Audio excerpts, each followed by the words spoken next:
25 2022 U കെയിൽ എത്തുന്നത്. ഒരു സീനിയർ ഹെൽത്ത് കെയർ അസിസ്റ്റൻ്റ് ആയിട്ടാണ് ഞാൻ അവിടെ പോകുന്നത്. അത് ഡൊമിസിലറി ആയിരുന്നു, door to door service. So ഞങ്ങൾക്ക് ഡ്രൈവ് ചെയ്യണമായിരുന്നു. ഡ്രൈവ് ചെയ്യാൻ കോൺഫിഡൻസ് ആയിട്ട് ഡ്രൈവിംഗ് ലൈസൻസോട് കൂടി പോയ എന്നെ മെൻ്റൽ ഹരാസ്മെൻറ്റോട് കൂടെ അവരെൻ്റെ കോൺഫിഡൻസിനെ ഇല്ലാതാക്കുകയും ഡ്രൈവ് ചെയ്യാത്തതിൻ്റെ പേരിൽ നിരന്തരം പീഡിപ്പിക്കുകയും ചെയ്തുകൊണ്ടേയിരുന്നു. ആ കമ്പനി അവിടുത്തെ സ്ലേവറി, അതുപോലെ തന്നെ കെയർ ക്വാളിറ്റി അതൊക്കെ പ്യുവറായതിൻ്റെ പേരിൽ പോലീസിൻ്റെ നിയന്ത്രണത്തിലായിരുന്നു. അതിൻ്റെ ഒബ്സർവേഷനും അവർക്കെതിരെ കേസൊക്കെ നടന്നുകൊണ്ടിരുന്ന ഒരു സമയത്താണ് ഞാൻ അവിടെ ചെന്നിറങ്ങുന്നത്. ഞങ്ങൾ പുതിയതായി വന്നിരുന്ന 2 പേരോടായിരുന്നു അവർക്ക് കൂടുതലായിട്ടും അവരുടേതായ പ്രശ്നങ്ങൾ ഞങ്ങളുടെ മേലെ അടിച്ചേൽപ്പിക്കാനാണ് അവിടെ നോക്കിക്കൊണ്ടിരുന്നത്. നിങ്ങൾ എല്ലാവർക്കും അറിയുന്നത് പോലെ തന്നെ യു കെയിലെയും ഇന്ത്യയിലെയും ഡ്രൈവിംഗ് റൂൾസ് ഒരുപാട് ഡിഫറെൻ്റ് ആണ്. അപ്പോൾ ഇവിടെ വണ്ടി ഓടിച്ച് പരിചയമുള്ള നമുക്ക് അവിടെ ചെന്ന് കഴിയുമ്പോൾ വിത്തൗട്ട് ട്രെയിനിങ് ഒന്നും ചെയ്യാൻ കഴിയില്ല. പ്രാക്ടീസ് തരാൻ പറഞ്ഞ് ഞങ്ങൾ നിരന്തരം അവരെ കോൺടാക്ട് ചെയ്തുകൊണ്ടിരുന്നു. എങ്കിലും ഞങ്ങൾക്ക് ഷിഫ്റ്റ് തരാതെ വീട്ടിലിരുത്ത മാത്രമേ അവർ ചെയ്തിരുന്നുള്ളൂ. അതിനിടയിൽ ഞങ്ങൾക്ക് ആകെ കൂടെ കിട്ടിയത് 2 ആഴ്ചയുള്ള ഷിഫ്റ്റ് മാത്രമാണ്. അതിലൂടെ ലോൺ അടയ്ക്കാനോ ഒന്നിനും പറ്റാത്തൊരു സാഹചര്യത്തിൽ ഇനി നിങ്ങൾ ഒറ്റയ്ക്ക് ഡ്രൈവ് ചെയ്ത് ഓരോരോ ഡോർ ടു ഡോർ സർവീസിന് പോകണം, അല്ലെങ്കിൽ നിങ്ങളുടെ വിസ ക്യാൻസൽ ചെയ്തു എന്ന് പറഞ്ഞുകൊണ്ട് ഞങ്ങളെ ഭീഷണിപ്പെടുത്താൻ തുടങ്ങി. ഈ സാഹചര്യത്തിലാണ് അവരുടെ കേസ് കൈകാര്യം ചെയ്തുകൊണ്ടിരുന്ന പോലീസ് ഓഫീസിൽ ഞങ്ങൾ ഞങ്ങൾ അവരുടെ അക്കോമഡേഷൻ തന്നെയായിരുന്നു താമസിച്ചുകൊണ്ടിരുന്നത്. അവിടെ വരികയും ഞങ്ങളെ ഇതിൻ്റെ പേരിൽ ആ കമ്പനിയിൽ നിങ്ങൾ എന്തെങ്കിലും പ്രശ്നങ്ങൾ നേരിടുന്നുണ്ടോ, എന്താണ് നിങ്ങളുടെ ബുദ്ധിമുട്ട്, അങ്ങനത്തെ കുറേ കാര്യങ്ങൾ ഞങ്ങളോട് അന്വേഷിച്ചു. അപ്പോൾ ആ ഒരു മൊമെൻറ്റിൽ ഞങ്ങൾ നേരിട്ടുകൊണ്ടിരുന്ന പ്രശ്നം ഞങ്ങൾക്ക് ഷിഫ്റ്റ് ഇല്ല, ഡ്രൈവിംഗ് ആയിരുന്നു അവർ പറഞ്ഞുകൊണ്ടിരുന്ന ഒരു പ്രശ്നം. അതിൻ്റെ പേരിൽ നിരന്തരം മെയിലായിട്ടും ഫോൺ കോളായിട്ടും ഞങ്ങളുടെ വിസ ക്യാൻസൽ ചെയ്യുമെന്ന് പറഞ്ഞുകൊണ്ട് ഞങ്ങളെ ഇങ്ങനെ നിരന്തരം കോൾ ചെയ്തുകൊണ്ടിരിക്കുമായിരുന്നു. ഇത് മാത്രമാണ് ഞങ്ങൾ അവരോട് പറഞ്ഞത്. പക്ഷെ അവിടെയുള്ള മറ്റ് സ്റ്റാഫുകൾ അവർക്കെതിരെ മൊഴി കൊടുത്തു. അവരോട് പെരുമാറുന്ന രീതി ശരിയല്ല, സ്ലേവ്സ് ആയിട്ടാണ് അവരെ കാണുന്നത്, അതുപോലെ തന്നെ അവർക്ക് ഇനഫ് ഷിഫ്റ്റ് ഇല്ല, അങ്ങനത്തെ പല കാര്യങ്ങളും ഞങ്ങൾ പറഞ്ഞു എന്നുള്ള രീതിയിൽ മറ്റുള്ളവർ അവരെ പറഞ്ഞ് തെറ്റിദ്ധരിപ്പിക്കുകയും അതിൻ്റെ പേരിൽ പിന്നീട് ഒരു മാസം ഞങ്ങൾക്ക് അവർ ഷിഫ്റ്റ് തരാതെയുമായി. ഇതിനിടയിലും നിരന്തരമായിട്ട് അവരുടെ ഓരോരോ കോളിലൂടെ നിങ്ങളുടെ വിസ ക്യാൻസലാക്കും, നിങ്ങൾക്ക് തിരിച്ച് നാട്ടിൽ പോകും, ഇങ്ങനെ ഞങ്ങളെ പറഞ്ഞ് പേടിപ്പിക്കാൻ തുടങ്ങി.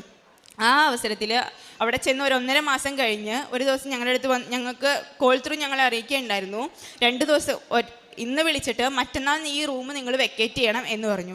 അവിടെ ചെന്ന് 1.5 മാസം മാത്രം പരിചയമുള്ള ഞങ്ങൾക്ക് ജോലിയും ഇല്ല, ആരെയും പരിചയവും ഇല്ല. ആ സാഹചര്യത്തിൽ എങ്ങോട്ട് പോകുന്നു എന്നറിയാതെ വന്നപ്പോൾ ആ പരിചയമുള്ളവരെ മൊത്തം വിളിച്ചു നോക്കി. എല്ലാവരും കൈ ഒഴിഞ്ഞു. എല്ലാവർക്കും അറിയുന്നത് പോലെ തന്നെ എല്ലാവർക്കും സ്വന്തം ലൈഫാണല്ലോ ഇമ്പോർട്ടൻറ്റ്. അവിടെ ആരും സഹായിക്കാനുണ്ടായിരുന്നില്ല. ആ ടൈമിൽ അന്ന് അവർ എൻക്വയറിക്ക് വന്നപ്പോൾ ഞങ്ങൾക്ക് ഒരു കോൺടാക്ട് നമ്പർ തന്നിരുന്നു. അത് യു കെയിലെ ഒരു ചാരിറ്റിയാണ്, സാൽവേഷൻ ആർമി എന്ന് പറയും. അവരെ ഞങ്ങൾ കോൺടാക്ട് ചെയ്തു. കേട്ടിട്ടുണ്ടാവും എല്ലാവരും, യു കെയിലെ കസ്റ്റമർ സർവീസ് എന്ന് പറഞ്ഞു കഴിഞ്ഞാൽ ഭയങ്കര കഷ്ടപ്പാടാണ്. നമ്മൾ പല പ്രാവശ്യം വിളിച്ചാലാണ് അവർ ഫോൺ എടുക്കുകയുള്ളൂ.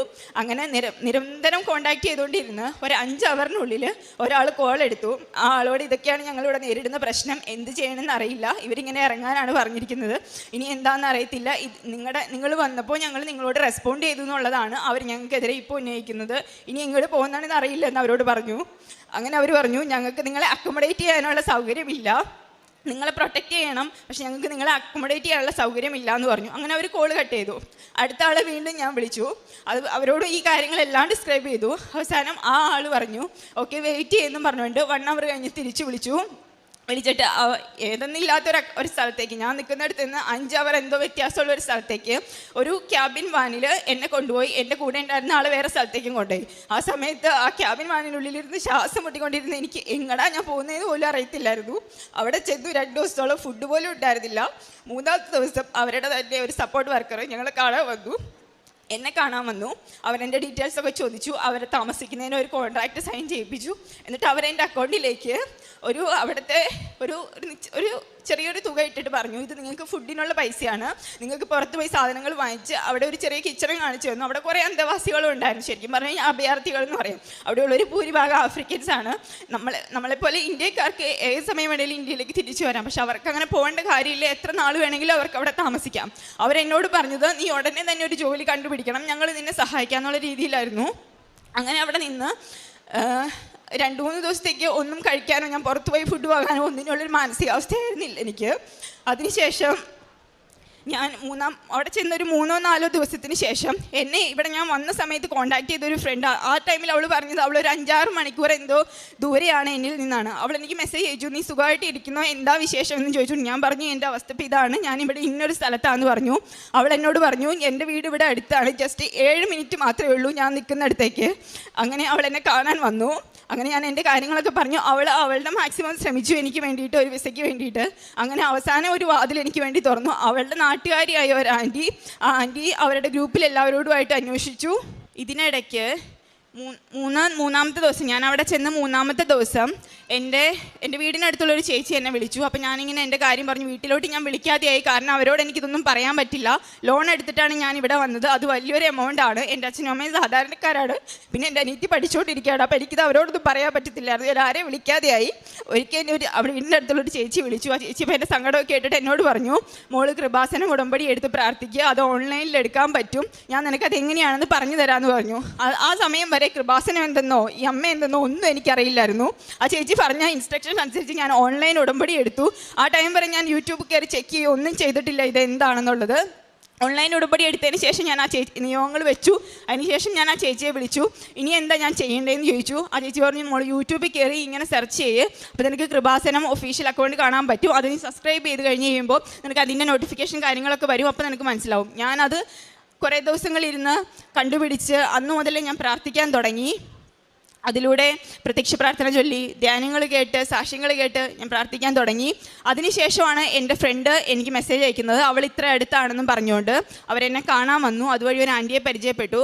ആ ആൻറ്റിയുടെ അബ്രോഡുള്ള ഏതൊരു ബ്രദർ വഴി വേറൊരു അവിടെ വിസയൊക്കെ പ്രൊവൈഡ് ചെയ്യുന്ന ഒരു ചേട്ടൻ എന്നെ വിളിച്ചു. ആ ചേട്ടൻ എൻ്റെ അടുത്ത് പറഞ്ഞു, ഞാൻ ഒരിക്കലും ഒരു മെഡിക്കൽ ഫീൽഡിലുള്ള ഒരാളല്ല, സോ എനിക്ക് ഒരു എക്സ്പീരിയൻസും ഇല്ല, അതിൻ്റേതായ ക്വാളിഫിക്കേഷനും ഇല്ല, നിനക്കിവിടെ ജോലി കിട്ടുക എന്ന് പറയുന്നത് ഭയങ്കര ബുദ്ധിമുട്ടാണ്. അല്ലെങ്കിൽ നീ ഇപ്പം ചിലവാക്കിയതിൻ്റെ തന്നെ ഇരട്ടി തുക കൊടുക്കുകയാണെങ്കിൽ സ്പോൺസർഷിപ്പ് പ്രൊവൈഡ് ചെയ്യുന്നവരുണ്ട് എന്ന് എന്നോട് പറഞ്ഞു. പക്ഷെ ആ സമയത്ത് ഞാൻ എൻ്റെ ലോണൊന്നും ചെയ്തിട്ടില്ല. ഇനി അത്രയും പൈസ തന്നെ ഞാൻ ഉണ്ടാക്കുകയും ചെയ്യണം. എൻ്റെ മുന്നിൽ വേറെ ഒരു വഴിയും ഇല്ലായിരുന്നു. ഞാൻ പറഞ്ഞു, ചേച്ചി ചേട്ടൻ എന്നെ കൊണ്ട് ഇത് പറ്റത്തില്ല, എൻ്റെ കയ്യിൽ ഇനി അടയ്ക്കാനും പൈസ ഇല്ല എന്ന് പറഞ്ഞു. ആ ചേട്ടൻ എന്നെ പിറ്റേ ദിവസം തന്നെ തിരിച്ചു വിളിച്ചു, മോളെ ഇങ്ങനെ ഒരു ഇതുണ്ട്, നീ അവിടെ പോയി നോക്കുക എന്ന് പറഞ്ഞു. അങ്ങനെ ആ ചേട്ടൻ എന്നെ വേറൊരു ഫ്രണ്ട് വഴി ആ പുള്ളി എന്നെ 2 ഇൻ്റർവ്യൂവിന് ആ ദിവസം തന്നെ കൊണ്ടുപോയി. ഞാൻ അവിടെ ഇൻ്റർവ്യൂ അറ്റൻഡ് ചെയ്തു. പോകുന്ന വഴികളിലെല്ലാം പ്രത്യക്ഷീകരണ പ്രാർത്ഥനയും ധ്യാനങ്ങളും സാക്ഷ്യങ്ങളും കണ്ടിന്യൂസ് അവരെന്നോട് വർത്താനം പറഞ്ഞുകൊണ്ടിരിക്കുന്ന സമയത്ത് തന്നെ ഞാൻ ഇതൊക്കെ കണ്ടിന്യൂസ് ചെയ്തുകൊണ്ടായിരുന്നു പോയിക്കൊണ്ടിരുന്നത്. പകലില്ലാതെ ഭക്ഷണം പോലും കഴിക്കാതെ ഞാൻ ഒരു ദിവസം നിരവധി ധ്യാനങ്ങളും സാക്ഷ്യങ്ങളും കണ്ടിന്യൂസ് ഫോണിൽ തന്നെ ഇത് തന്നെയായിരുന്നു. എൻ്റെ കയ്യിൽ വേറൊരു വഴിയില്ല, ആരെ വിളിക്കണമെന്നറിയില്ല, എങ്ങോട്ട് പോകണമെന്നറിയില്ല, ഇനി എന്താ അടുത്തതെന്ന് ഒന്നും എനിക്കറിയില്ല. ആ കൂടെ ആ ഫോണും ഉണ്ടായിരുന്നു. പിന്നെ എൻ്റെ കയ്യിൽ ആ കൂടെ അവശേഷിച്ചുകൊണ്ടിരുന്നത് ഒരു കൊന്തയായിരുന്നു. ഇത് രണ്ടും വെച്ചിട്ട് പ്രാർത്ഥിക്കാൻ തുടങ്ങി. അവിടെ ചെന്നു. അതും അവരെൻ്റെ അടുത്ത് പിന്നീട് അറിയിക്കാമെന്ന് പറഞ്ഞു വിട്ടു. അതിൻ്റെ തന്നെ അടുത്ത ദിവസം എന്നെ ഒരു ചേട്ടൻ വിളിച്ചിട്ട് പറഞ്ഞു, അവരുടെ തന്നെ കോൺടാക്ട്സിലുള്ളൊരു ചേട്ടൻ വിളിച്ചിട്ട് പറഞ്ഞു, നാളെ നിനക്കൊരു ഇൻ്റർവ്യൂ ഉണ്ട്, അത് ഞാൻ നിൽക്കുന്നിടത്ത് നിന്ന് ഒരു 3 അവർ കൂടെ പോകണം. അപ്പോൾ എൻ്റെ കയ്യിൽ മതിയായ പൈസയില്ല, എങ്ങനെ പോകണമെന്ന് എനിക്ക് അറിയില്ല, കാരണം അവിടെ വന്നിട്ട് ഞങ്ങൾ അങ്ങനെ എങ്ങും പോയിട്ടുമില്ല. എങ്ങനെയാണ് അവിടുത്തെ രീതികൾ, എങ്ങനെ ട്രെയിൻ കയറി പോകുന്നത്, എങ്ങനെയാണ് ബസ്സിന് ക്യാഷ് കൊടുക്കുന്നത്, ഒന്നും അറിയില്ലായിരുന്നു. അങ്ങനെ ഞാൻ മാതാവിനെ മുറുകെ പിടിച്ചുകൊണ്ട് ഞാൻ ഇറങ്ങി. പോകുന്ന വഴികളിലെല്ലാം പ്രാർത്ഥിച്ചുകൊണ്ടിരുന്നു, സാക്ഷികൾ കേട്ടുകൊണ്ടിരുന്നു, പ്രത്യക്ഷീകരണ പ്രാർത്ഥന ചൊല്ലിക്കൊണ്ടിരുന്നു.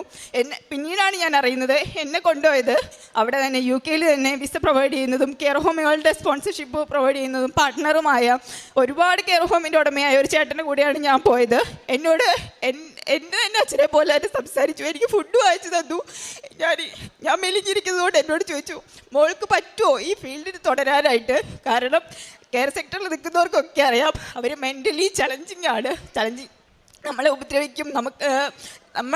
നമ്മുടെ ആരോഗ്യം നോക്കണമെങ്കിൽ നമുക്ക് അത്യാവശ്യം സ്ട്രോങ് ആയിരിക്കണം. നിന്നെ കൊണ്ട് പറ്റുമോ എന്ന് ചോദിച്ചു എൻ്റെ അടുത്ത്. ഞാൻ പറഞ്ഞു, എനിക്ക് നിലനിന്നേ പറ്റുള്ളൂ, ഞാൻ എൻ്റെ മാക്സിമം ശ്രമിക്കും ചേട്ടാ എന്ന് പറഞ്ഞു. അവിടെ ചെന്നു കഴിഞ്ഞപ്പോഴും അവിടെ ഉള്ളവരൊക്കെ എൻ്റെ പഴയ മാനേജർ ഒരു ആഫ്രിക്കക്കാരിയായിരുന്നു. അവർ ഞങ്ങളോടത്ത് വളരെ മോശമായിട്ടായിരുന്നു, ഡെയിലി മെൻ്റൽ ഹരാസ്മെൻ്റ് ആയിരുന്നു. അപ്പം ഞാൻ ഇവരെ കണ്ടേ പോർത്തു, ദൈവമേ ഇവിടെയാണോ എനിക്ക് വീണ്ടും ജോലി കിട്ടുന്നത്, എനിക്ക് ഇനി ഇവരെ കൂടെ താങ്ങാൻ പറ്റില്ലല്ലോ എന്ന് ഞാൻ ആലോചിച്ചു. ആ നിമിഷം ഞാൻ അമ്മയോട് പറഞ്ഞു, അമ്മേ ഇവിടെയാണ്, അല്ലെങ്കിൽ ഞാൻ ഈ പോകുന്നിടത്താണോ എനിക്ക് ജോലി കിട്ടുന്നതെങ്കിൽ ആ ആൾ ഒരു ഇന്ത്യക്കാരനെങ്കിലും ആയിരിക്കണേ, നല്ല രീതിയിൽ പെരുമാറുന്ന ഒരാളായിരിക്കണേ എന്ന് ഞാൻ പ്രാർത്ഥിച്ചു. ഞാൻ ഇൻ്റർവ്യൂ അറ്റൻഡ് ചെയ്തു. അവരെൻ്റെ അടുത്ത് പറഞ്ഞു, ഇതുപോലെ എന്നെ കോൺടാക്ട് ചെയ്യാം. എൻ്റെ ഡീറ്റെയിൽസൊക്കെ വാങ്ങിച്ചു. ആ ചേട്ടൻ അതുപോലെ തന്നെ എന്നെ എൻ്റെ വീട്ടിൽ കൊണ്ടാക്കി. പുള്ളി പോയി. ഞാൻ വീട്ടിൽ വന്നു. എൻ്റെ മെയിൽ നോക്കുമ്പോൾ ഞാൻ കാണുന്നത് എൻ്റെ സ്പോൺസർഷിപ്പാണ്. അവിടെ അമ്മ എന്നെ കാത്തു.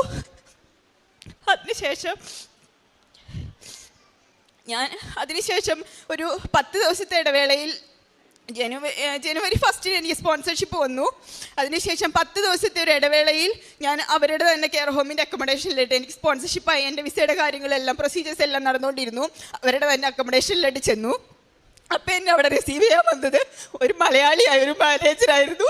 ഞാൻ പ്രാർത്ഥിച്ച പോലെ തന്നെ അമ്മ എനിക്ക് അങ്ങനെ ഒരാളെ തന്നു. പിന്നെ അതുപോലെ തന്നെ എൻ്റെ റൂംമേറ്റ് ആയിട്ടുണ്ടായിരുന്നത് ഒരു ചേച്ചിയായിരുന്നു. എൻ്റെ അമ്മയെ പോലെ തന്നെ നോക്കി, അത്രയും കഷ്ടപ്പെട്ട് വന്ന് എന്നെ അമ്മയെ പോലെ നോക്കി എനിക്ക് ഭക്ഷണം ഉണ്ടാക്കി തന്നു. എൻ്റെ വഴിയിൽ പിന്നെ ഇന്ന് ഈ നിമിഷം വരെ എനിക്ക് കൂട്ടായി എന്നോടൊപ്പം നടക്കുന്നു. അങ്ങനെ ഞാൻ എൻ്റെ ജോലിയിൽ നന്നായിട്ട് പോകുന്നു. നല്ല സാലറി എനിക്കായി. ഞാൻ എൻ്റെ ഓൺലൈൻ ഉടമ്പടി കണ്ടിന്യൂ ചെയ്തുകൊണ്ടിരുന്നു. പ്രതീക്ഷീകരണ പ്രാർത്ഥന, സായാഹ്ന പ്രാർത്ഥനകൾ, ചൊവ്വാഴ്ചയുള്ള ധ്യാനങ്ങൾ, സാക്ഷ്യങ്ങൾ. ഒരു ദിവസം എനിക്ക് പറ്റുന്ന പോലെ ജോലിക്കിടയിലാണെങ്കിൽ പോലും ഒരു 5-6 സാക്ഷ്യങ്ങളെങ്കിലും ഞാൻ കേൾക്കും. എനിക്ക് പറ്റുന്ന എല്ലാവർക്കും ഞാൻ ഷെയർ ചെയ്യും. അങ്ങനെ ഞാൻ നല്ല രീതിയിൽ മുന്നോട്ട് പോയിക്കൊണ്ടിരുന്ന സമയത്ത് എൻ്റെ ലോൺ ഞാൻ അടച്ചു. എൻ്റെ അച്ഛനും അമ്മയും ഒരു സാധാരണക്കാരായിരുന്നു. അതുകൊണ്ട് ഞങ്ങളുടെ കുടുംബവും വളരെ സാധാരണ രീതിയിലുള്ളതായിരുന്നു. എൻ്റെ ചെറുപ്പം മുതലുള്ള ഒരു ആഗ്രഹമായിരുന്നു ഒരു നല്ല വീട് എന്നത്. അമ്മയുടെ അനുഗ്രഹം കൊണ്ട് ആ ജോലിയിലൂടെ എനിക്കൊരു നല്ല വീട് വാങ്ങാനും സാധിച്ചു. ഇന്ന് എൻ്റെ അച്ഛനും അമ്മയും ജീവിക്കുന്നത് അവിടെയാണ്. പിന്നെ ഈ വീട് വാങ്ങുന്ന ഈ പ്രൊസീജിയറിനിടയിൽ ഞാൻ സ്ഥലത്തില്ലാത്തത് കൊണ്ട് തന്നെ എൻ്റെ പേരിൽ വീണെടുക്കുമ്പോൾ അതിനൊരു പവർ ഓഫ് അറ്റോർണി ഞാൻ UK ഗവൺമെൻറ്റിൽ നിന്ന് സൈൻ ചെയ്ത് ഇങ്ങടേക്ക് അയക്കണമായിരുന്നു. അത് നമ്മുടെ ഇവിടുത്തെ പാസ്പോർട്ട് ഓഫീസ് പോലെ തന്നെയാണ് അവിടുത്തെ ഇതും. ഇവിടത്തെക്കാളും വളരെ സ്ട്രിക്റ്റ് ആണ്, നിങ്ങൾക്ക് എല്ലാവർക്കും അറിയുന്നത് പോലെ തന്നെ. അങ്ങോട്ടേക്ക് ഞാൻ പോകുന്ന ദിവസം നമ്മുടെ ഈ ഡെയിലി ബ്രെഡ് സ്റ്റാർട്ട് ചെയ്തിരുന്നതിൻ്റെ ആദ്യത്തെ ദിവസമാണ്, ഫസ്റ്റ് ഡേ. അന്ന് ഞാൻ ഡെയിലി ബ്രെഡ് പ്രാർത്ഥിച്ചു. പോകുന്ന വഴി പോയിക്കൊണ്ടിരിക്കുകയാണ്.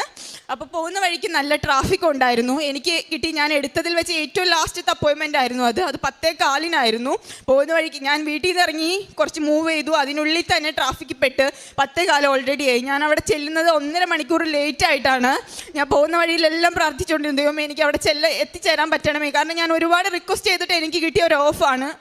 ഇനി അത് നീണ്ടുപോയി കഴിഞ്ഞാൽ അടുത്തത് ഇനി എന്ന് കിട്ടുമെന്ന് എനിക്ക് അറിയില്ല. അതുകൊണ്ട് എന്നെ അവിടെ എത്തിക്കണേ, എനിക്ക് അവിടെ കയറാൻ പറ്റണേ എന്ന് ഞാൻ നിരന്തരം പ്രാർത്ഥിച്ചുകൊണ്ടേയിരുന്നു. അവിടെ എത്തി.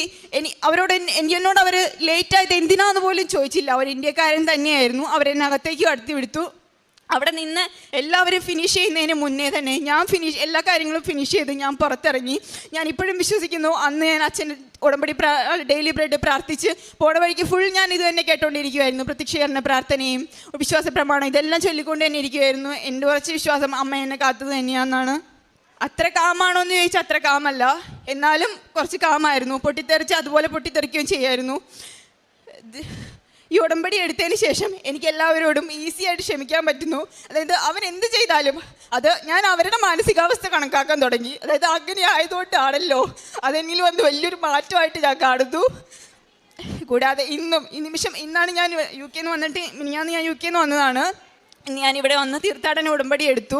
ഇനി നിമിഷം വരെ ഞാൻ എൻ്റെ ഓൺലൈൻ ഉടമ്പടി തന്നെ കണ്ടിന്യൂ ചെയ്തുകൊണ്ടിരിക്കുകയാണ്. എന്ത് തടസ്സങ്ങൾ ഉണ്ടായാലും ചൊവ്വാഴ്ച ഞാൻ ഉടമ്പടി ധ്യാനം കേൾക്കും. അതുപോലെ തന്നെ സാക്ഷ്യങ്ങളും പ്രത്യക്ഷീകരണ പ്രാർത്ഥന രാവിലെയും സായാഹ്ന പ്രാർത്ഥന വൈകിട്ടുമായിട്ട് മുടങ്ങാതെ ചൊല്ലും. അതുപോലെ തന്നെ ഞാൻ ചെയ്തുകൊണ്ടിരുന്ന കാരുണ്യ പ്രവർത്തനങ്ങൾ എന്ന് പറഞ്ഞു കഴിഞ്ഞാൽ ആ ടൈമിൽ എനിക്ക് ജോലിയില്ലായിരുന്ന സമയത്ത് ഇവരെനിക്ക് തന്നുകൊണ്ടിരുന്ന ഒരു ചെറിയ വരുമാനമുണ്ട്. അത് ശരിക്കും പറഞ്ഞു കഴിഞ്ഞാൽ അവിടെ ഭക്ഷണം വാങ്ങിക്കാൻ പോലും തികയില്ലായിരുന്നു. അതിൽ നിന്ന് ഞാൻ മിച്ചം പിടിച്ച് എനിക്ക് വേറെ ആരുമായിട്ട് കോണ്ടാക്റ്റ് ഇല്ലാത്തത് കൊണ്ട് ഇൻസ്റ്റയിലൊക്കെ നമുക്ക് ആഡ് കാണാമല്ലോ, സഹായം അഭ്യർത്ഥിക്കുന്നു എന്നൊക്കെ പറഞ്ഞുകൊണ്ട് അതിലേക്ക് ഞാൻ 1000, 2000, കാരണം എനിക്ക് അത്രേ ഉള്ളൂ. അതെനിക്ക് കിട്ടുന്നത് ഒരു തുച്ഛമായെന്ന് മാറ്റി വെച്ചിട്ട് ബാക്കി ഞാൻ അവർക്ക് അയച്ചു കൊടുത്തുകൊണ്ടിരുന്നു. എല്ലാ വീക്കും അത് കണ്ടിന്യൂ ചെയ്തുകൊണ്ടിരുന്നു. ഇപ്പോഴും ഞാൻ ചെയ്യുന്നുണ്ട്. ഇപ്പോൾ എനിക്ക് അത് കൊടുക്കാനുള്ള ഇതുള്ളതുകൊണ്ട് അതിലും കുറച്ചുകൂടെ അങ്ങനെ.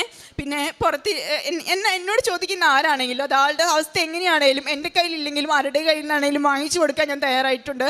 പിന്നെ ഞാൻ ഈ സാഹചര്യമൊക്കെ മാറിയതിന് ശേഷം എൻ്റെ വീട്ടിൽ പറഞ്ഞ് ഇവിടെ അനാഥാലയങ്ങളിൽ ഫുഡ് കൊടുക്കാറുണ്ട്. അത് ഒരു മാസത്തിൽ ഒരിക്കൽ ചെയ്തു വരുന്നു. പൈസയായിട്ടും കൊടുക്കാറുണ്ട്.